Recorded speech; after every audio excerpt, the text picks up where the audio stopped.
Hi అండి, అందరూ ఎలా ఉన్నారు? బాగున్నారా? నేను బాగున్నానండి. వావ్, ఎంత కలర్ఫుల్గా ఉంది అని అనుకుంటున్నారా? ఎంత గ్రీనిష్గా ఉంది అనుకుంటున్నారా? ఇది మాత్రం ఫ్రైడ్ రైస్ కాదు, ఇది మాత్రం పులావ్ కాదు, ఇది మాత్రం బిర్యానీ కాదు. ఇది పుదీనా రైస్ బఠానీలు వేసి బంగాళదుంపలు వేసి చేశాను. చాలా చాలా చాలా చాలా బాగా వచ్చింది. నిజంగా దీని రెసిపీ నేను మీకు షేర్ చేసినాను. తప్పకుండా లాంగ్ వీడియో చూడండి. ఎవరు లాంగ్ వీడియో ఎందుకు చూడట్లేదండి? తప్పకుండా లాంగ్ వీడియో చూడండి, స్కిప్ చేయకుండా చూడండి. సో దట్ మీకు ఏమేమి వేసానో తెలుస్తుంది. అందరూ లాంగ్ వీడియో చూస్తేనైతే కదండి నాకు బెనిఫిట్ అవుతుంది. సో తప్పకుండా లాంగ్ వీడియో చూడండి. షార్ట్స్ అయితే అందరూ చూస్తున్నారు. చాలా చాలా బాగుంటుందండి. పుదీనా, కొత్తిమీర, అల్లం, పచ్చిమిర్చి, కొన్ని వెల్లుల్లిపాయలు, టమాటో, పసుపు వేసేసి గ్రైండ్ చేసిన పేస్ట్ వేసానండి.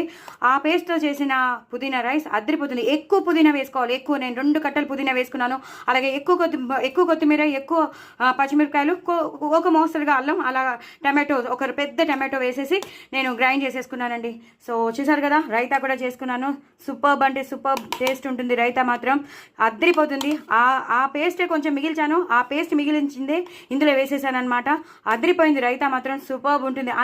అన్ని డిఫరెంట్ స్టైల్లో చేసిన రైతా అండి ఇది మాత్రం. దీని రెసిపీ కూడా నేను వన్ మినిట్ షార్ట్లో చెప్పేశాను, చూసుకోండి. చాలా చాలా డిఫరెంట్గా చేసిన రైతా, నిజంగా చెప్తాను. అలాగే క్యారెట్ నంచుకుంటాను, ఉల్లిపాయలు నంచుకుంటాను.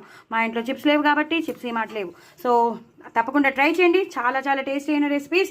శుభ్రంగా మీరు హ్యాపీగా తినేయచ్చు, హ్యాపీగా పిల్లలకి పెట్టచ్చు, పెద్దవాళ్ళకి కూడా పెట్టచ్చు. చాలా చాలా చాలా మంచిది. ఎందుకంటే పుదీనా అంటేనే డైజెషన్కి చాలా మంచిది. సో అసలు హార్మ్ఫుల్ కాదు ఎన్నిసార్లు తిన్నా. సో డూ ట్రై ఇట్ అండి. నా ఛానల్ మాత్రం సబ్స్క్రైబ్ చేసుకోవడం అసలు మర్చిపోద్ది. చూసారు కదా, ఇలా ఉల్లిపాయ పట్టుకుని ఇలా పెట్టుకుని తినేసేయడమే. నా ఛానల్ మాత్రం సబ్స్క్రైబ్ చేసుకోవడం అసలు మర్చిపోద్దు.